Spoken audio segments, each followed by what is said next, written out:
Good evening, everyone. I'm Lav Harkov, diplomatic reporter for the Jerusalem Post on behalf of the Tel Aviv International Salon, and we would like to welcome Prime Minister Benjamin Netanyahu. Thank you for being here. Welcome to this Tel Aviv International Salon event. I'm Lav Harkov, diplomatic reporter for the Jerusalem Post on behalf of the Salon, and we're happy to have you here for the first time. Thank you. This is a very exciting week. Everything's opening up, after the post-corona restrictions. But there's one question that I get from the Olim community all the time.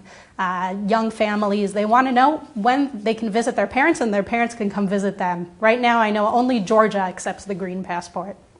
Well, look, I think Israel is coming out in a remarkable way with the green passport ahead of any other country in the world. And we're going to have mutual exchanges with countries. We already have several countries coming here. We're going to exchange green passports. So I think that's coming very soon. But within a few weeks, we're going to finish inoculating the whole adult population of Israel. And we'll have reciprocal arrangements with the United States. So I hope it's soon. It's a great thing. Israel is leading the world in vaccines. Israel is leading the world in coming out of the economy. And I personally intend to devote myself this year to the economy so that we are not merely the world champions of vaccines, vaccination nation. We're also going to be the world champions in having the fastest growing economy, which includes tourism and air travel.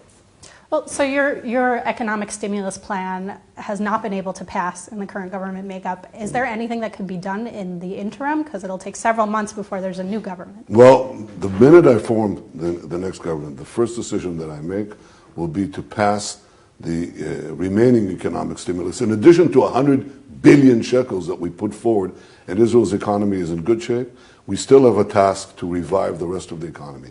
And the real question that we have in the next 2 weeks, the first day that I'll form the next government, I'll bring another 15 billion. But beyond that, I have plans to revive the economy the way I did that in 2003 as finance minister, got Israel out of a crisis into a tremendous revival, and again in a global economic slowdown in 2009, got Israel out with the highest ratings of the credit agencies in the world, the best that we had ever. I've done that, and I'll do it again. And you have to ask the question in 2 weeks' time. You have to put someone in charge to revive the Israeli economy. Who are you going to do it? Somebody who's already done it successfully and brought Israel's economy to the best possible results in our history. The best results in our history was someone like Yair Lapid, who told me in a television interview, I don't understand anything about the economy. And it's true. He didn't understand anything. He was the worst finance minister in Israel's history. So you have a plane that you have to fly, and you're the passenger. Who are you going to let pilot the plane? The guy who's experienced, who's got proven results, who's recognized throughout the world as having made this economic miracle for Israel? Or somebody who doesn't know how to fly the plane? So the plane either doesn't take off or it crashes. It's either me or Lapid with his strange co-pilots. This is the decision, and I think that people understand that to revive Israel's economy, you need a pair of safe hands, experienced hands, a real pilot. It's me. It's not him. Well, you've really been a champion of the free market through your whole career, but there's still a lot of things in Israel that are controlled by interest groups and lobbies, and food, for example, is extremely expensive. The dairy in Israel is very expensive. Honey, there's all these things. How can, and you've been prime minister now for 11 consecutive years, and those problems still stand. What will you do that's different to lower the cost of living in Israel? A few years ago, I brought the head of the OECD, that's the organization really of developed economies. I turned Israel from a developing economy into one of the world's most advanced developed economies, but I wasn't satisfied with that. I brought the OECD guy into the cabinet, and I said, tell him. And he said, well, you've done great things under the prime minister. You've lowered tax rates, you've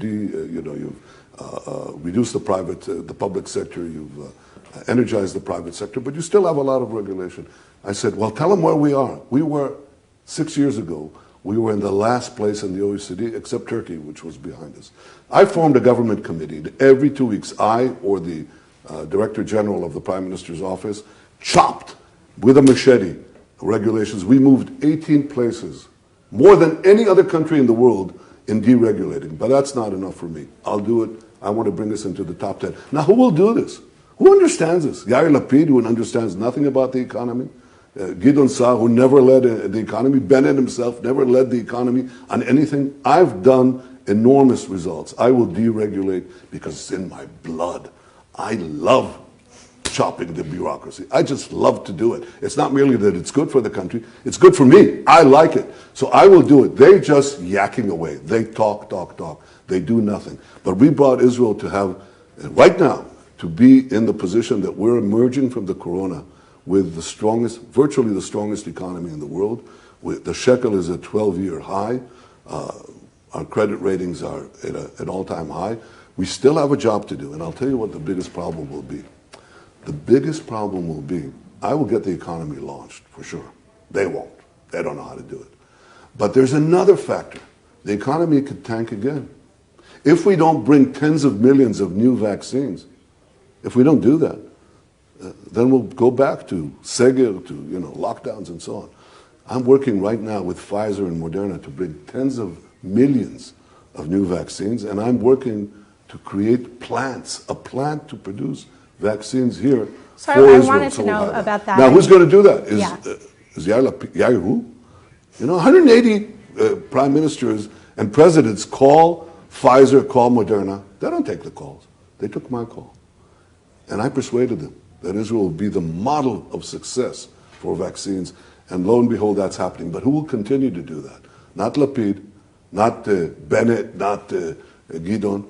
They just don't have it. I have it. And I will bring the economy up. And I think all the Anglos who are here, I want to say, first of all, thank you for supporting, thank you for coming to Israel and being part of the Israeli miracle, but also thank you for giving me the support to bring a free market economy and to bring the Israeli economy to greater heights. And look, I can do it. They can't. It's true. Well, so we're talking about Anglos. Many of us are from the United States and are sort of watching the U.S.-Israel relationship with some concern. I think, the current U.S. administration is full of Obama administration alumni with whom you clashed pretty badly 6 years ago. Is this going to be an obstacle, especially in dealing with the Iranian threat? Well, first of all, let me say that President Biden, Joe, and I have had a very close relationship for close to 40 years. And I'm not just saying that, it's real. He delivered a wonderful eulogy for my father. I spoke to him after the tragic death of his son, Bo. We have a close relationship, and that's important for the country. But beyond that, I have a close relationship with the American public. I know them very well. I spent some formative years in America, and they know me very well. And they respect me. Many of them respect me a lot, and some of them disagree with me, but that happens in the mishpocha. So that can happen. But when I deal with the United States, our indispensable ally under changing administrations, I always remember one thing. I represent the state of Israel. I don't represent Republican interests. I don't represent Democratic interests. I represent Israeli interests. And when I need to take a stand for something that I think is important for Israel's survival and security, I don't hesitate to do it under any administration. But you embraced former President Trump very strongly, and he's a hugely divisive figure in the U.S. during and now after his presidency. Do you regret that level of embrace at all? No, I think what we did with recognizing the Golan under Israel's sovereignty, recognizing Jerusalem as Israel's capital, moving the embassy here, getting out of this dangerous Iran deal, I think these are great things. And of course I embraced it because that's my policy. When an American administration does things that are good for Israel, then I say I definitely embrace those policies. But that's what guides me. Policy guides me. The interests of Israel's guide me. And I'm sure that if there's anyone who can assure that Israel's interests are protected in the world and in the United States, it's me. What standing do these people have there? Look, again, can they fly the plane? No, the answer is no, they can't. And if there are pressures that come against us, and that could happen. I don't deny that. There could be pressures on Judea, Samaria, on our Jewish communities there. You need someone who's strong, who can stand up for our interests. And I believe that everybody knows in the Anglo community, they know better than anyone else that I can do what others cannot do. Well, when we talk about the Iran issue, Iran is now closer to a bomb than it was until 2015. And there's a little bit of a sense of deja vu of Israel's sort of strategy in countering it. Why do you think it'll work this time? I think if it weren't for the effort that I led worldwide, including going to the American Congress and standing up against this Iran deal, Iran would already have not a nuclear bomb, an arsenal of nuclear bombs. And the political leadership that I put in front of the whole world, the 6 leading powers in the world were supporting this, and I opposed it. The actions that we took, including sending the Mossad into the heart of Tehran and yanking away their secret atomic archive with 100,000 documents that showed that they were pursuing the nuclear weapons under different guises, and many other activities that I won't itemize, that I authorized personally. Without that, Iran would already have had a nuclear arsenal. And in fact, the only one who's going to continue that resistance and lead it, and by the way, with other Arab countries that I form now, peace deals, and some of them are en route to have new peace deals. One of the things that unites them is they say, we respect your leadership, Prime Minister Netanyahu. We know that you stand against Iran, and that's why we're coming and standing with you. That's different. Who will do this? Yair Lapid, who said that my speech in Congress was a terrible blow to Israel's security interests? This is the man who will stop Iran? Or the others who have no standing at all? You need a leader with a world standing to resist the ongoing attempts of Iran to arm itself with nuclear weapons. Because of what I did, Iran has been set back for years, and because of what I will do, they will never, ever have a nuclear weapon. As long as I'm Prime Minister, Iran will not have atomic bombs. There's talk now about some kind of alliance or stronger defense relationship with the UAE, Bahrain, and even Saudi Arabia against Iran. Is there anything you could tell us about that? Well, I can say that there is a realignment in the Middle East, and I think you should know that when I gave that speech in the UN, that Yair Lapid, who wants to be Prime Minister, who will be Prime Minister if the Anglos don't come out and vote for me, he'll be the Prime Minister. You're going to get Yair Lapid as the Prime Minister, along with, rotating, strange rotation with Bennett and Gideon. They're already fighting who'll sit on the chair. They can't fly the plane. They just want to sit in the cockpit and be photographed. They have no idea how to fly the plane. So when I gave that speech that Yair Lapid criticized, during the speech, in literally live transmission, we got calls from leaders, Arab leaders in the Middle East, who said, we can't believe what your Prime Minister is doing right now. He's standing up against the whole world, against the U.S. at the time. And he's lifting the torch of resistance against Iran's nuclear program. You know, that's really what did the pivot. That's what made them come to Israel. That's what forged the 4 historic peace agreements that we have today. Because they saw Israel not merely as a source of technology for everything, that clean energy, high tech, water, and so on. They saw Israel as standing up against Iran, which threatens them the way it threatens us, and it threatens us more with destruction. But they understood that. So Israel became an indispensable ally. But Israel under whom? Yair Lapid, Gideon, Bennett. They can't fly the plane. They cannot protect Israel. But I can, and I have, and I will. What was it like meeting with MBS? What's it like asking questions that you know you won't get an answer? I had to try it.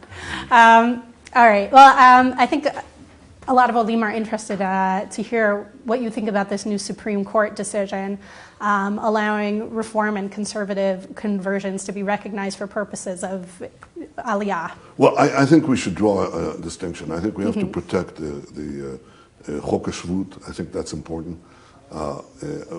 I'm very liberal on conversions because I'm the Prime Minister, the only Prime Minister that enabled reforms and conversions in the army. And now with the Nassim report, I'm very favorable to it. We'll probably adopt something, either the report or something like it. So I have no hesitation about that. But I think we have to be very careful, very, very careful about tampering with the law of return. Because the law of return gives us the envelope of protection, making sure that Israel is the nation state of the Jewish people. You have any reform person, reform, conservative, Israel is their home. It's not an issue.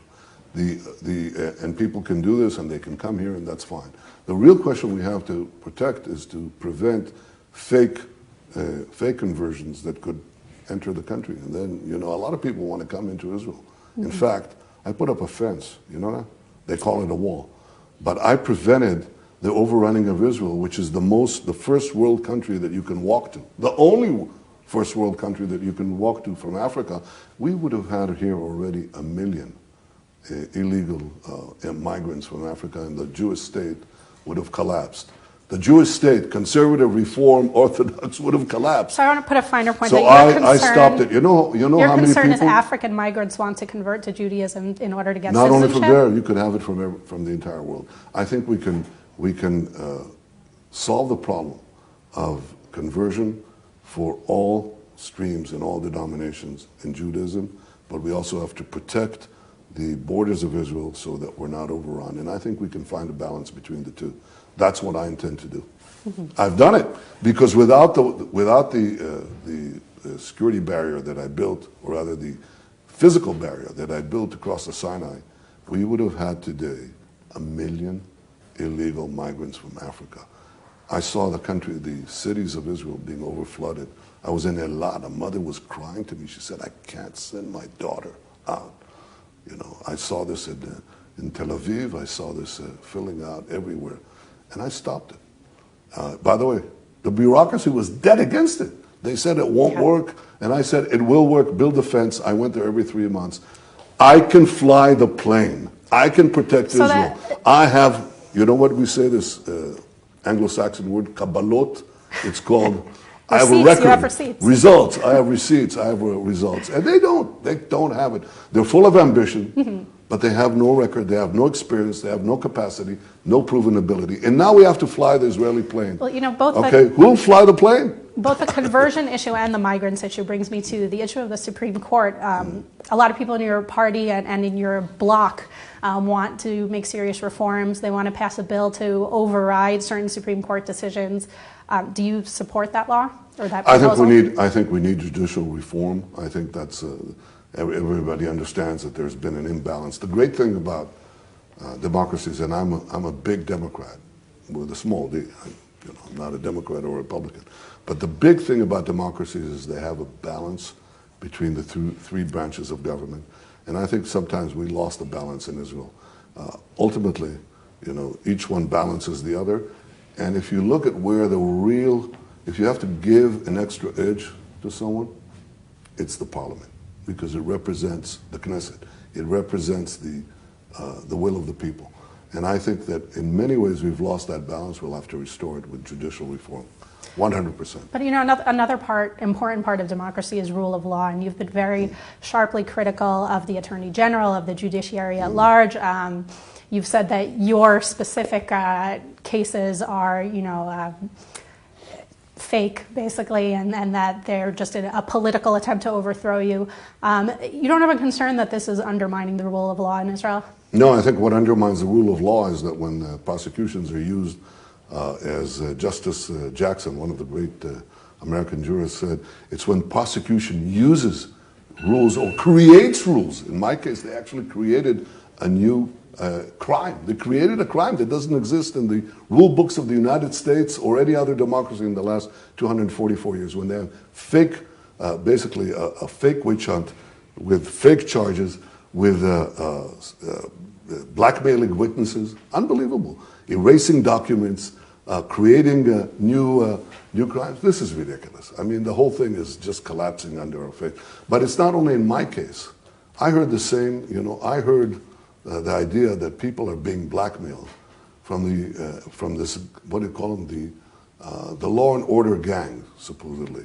I heard this from the president of Israel. I heard it from Professor Friedman, who was the justice minister. I've heard it from so many others. I heard it actually, believe it or not, from the Attorney General himself when he was being charged.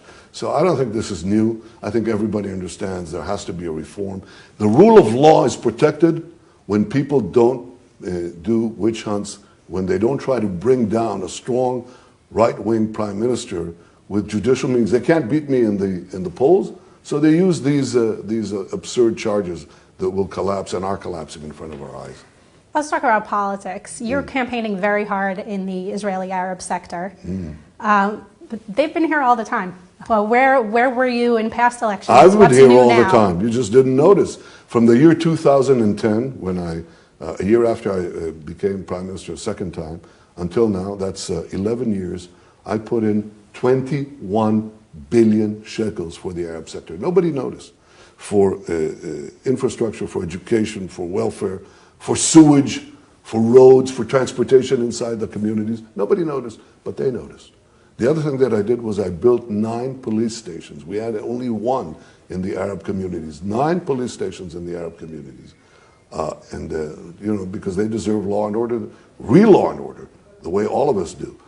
And I made 4 historic peace deals with Arab countries. I did this for all our citizens.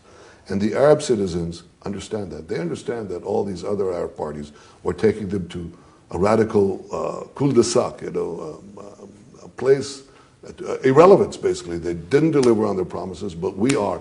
And I have a vision, which is really a classic liberal vision in the traditional sense of the world, that this country, every citizen in this country, every child in this country, every girl and boy should have an equal opportunity in education, equal opportunity in having a safe environment, equal opportunity to open up a business, to get credit, and that's what I'm doing. I'm changing it because it's a battle between modernity and medievalism. The Islamists want to take us back, and the modernists like me want to take us forward. And I want them to be involved, and you know what they're coming to? They're coming to Likud because they understand that what I said is true. And this is my vision. I'd like to see what I see in Dubai and what I see in Abu Dhabi in the Arab communities here. You think that's impossible? I think it's possible, and it's going to happen. It's happening in the Jewish parts. Why can't it happen in the Arab parts? Apropos having Israeli-Arab citizens feel safe, your coalition, if you build the next coalition, looks like it will be reliant on Itamar Ben-Gvir, who has a racial agenda and is anti-Arab, and you've said he's not going to be a minister in your government, but you might be reliant on him for the 61st vote. How do you reconcile these things? Because we'll get a lot more. Because if the Anglos who listen to me now and the other people who support the right, there's a very strong right-wing majority in Israel. There's a right majority of at least 70, some say as much as 80. And basically what the mainstream media is trying to do is try to get us to sleep or try to divide us so that we don't have the strong right-wing government under me, strong with one head and not with 3 heads competing with each other. We have that possibility right now. If people come and vote, then we're going to get a lot more than 61, and I'm sure that we can do it. But if you sit at home, at home, you're going to get Lapid with Berav Michaeli, who said you shouldn't go to the army, with this woman who said you shouldn't rise in the time of the Tzfirah for the Yom HaShoah, and you're going to get a Meretz government. And you're certainly going to have the whole reliance on the Mishutefet, on the Arab list. That's crazy. Okay, so I'm going to ask you a couple questions from the Olim community. Victor wants to know what we're doing to get Israel to 0 carbon emissions and to deal with the climate change. Israel is leading the world right now in reducing the dependence on coal. Within a few years, we're going to be completely free of coal. We're putting solar energy in big time. Putting also natural gas. That is important. It's a lot cleaner than coal. And I think that you can see today that I got the natural gas out of the seabed. My political opponents refuse to do that. We're getting 3 billion shekels this year from this natural gas in the sea. Next year, 5 billion shekels into our economy. That's going to be part of the economic growth that we're bringing. So it's a cleaner and more prosperous Israel that I'm bringing. Okay, and Mickey asks, your political bloc is dependent on the Haredi ultra-Orthodox parties, and she wants to know what will be done to have sort of more equal treatment, whether it's in the enforcement of coronavirus rules or long-term enlistment in the IDF. I think that everybody should recognize that we are advancing a a government that is important that is working for all of Israel's citizens. I, for one, object to the idea of this attempt to constantly divide and attack one part of the population against the rest. They're part of us. They're moving with us. They're changing. They're joining the workforce in record numbers because of frankly, my free market approach and the reduction over time of the dependence on the government. I think what is happening is the Haredi community is joining modernity. That's the right thing to do. And by the way, the other parties are sending feelers to all the Haredi parties, so they're just lying through their teeth. But the real thing is to have the Haredi community, the Arab community, integrate into this tremendous success story, this miracle that is the State of Israel. And the miracle is based on the free market reforms that I put in and will continue to put in and draw everyone in. That's the real solution to our future. So now a fun question. A lot of people wanted to know what you like to do to unwind, what books you're reading, what TV shows you watch. Wow. Well, first of all, I read a lot of books. I mean, I really read a lot of books. That's not only a haven and an escape, that's the way to recharge your intellectual batteries. Kissinger said, once you enter public life, you deplete your intellectual capital. I found exactly opposite. I read many, many books. I mean, like a lot. And usually history, biography. Dan Rather, the famous television personality in the United States, brought his grandson here. Grandson was in Brown. He said, I'd like to go into politics. What should I study? And I said, 3 subjects. History, history, history. Not architecture? That helps. I'm an architect of other things, but no, history first.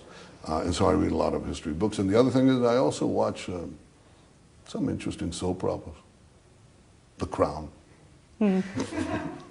That's big news this week. Yeah. All right, so a final question as we're running out of time. As Israel's longest serving prime minister, what do you think your legacy will be? Well, I think that 2 things. One, the protector of Israel, because I have devoted much of my adult life to preventing Iran from having nuclear weapons. And you have to ask that question. If Iran has atomic bombs and it has a specific publicly stated goal to destroy the State of Israel, every one of us, left, right, Arab, Jew, they want to destroy, they want to wipe us off the map. I've devoted my life so far successfully to preventing them from being able to do that. And as long as I'm prime minister, they'll never be able to do that. So that's my legacy, the protector of Israel. And the second thing, the liberator of its economy. Because I've introduced a free market economy. All the others are just yakking away. They tweet, they talk.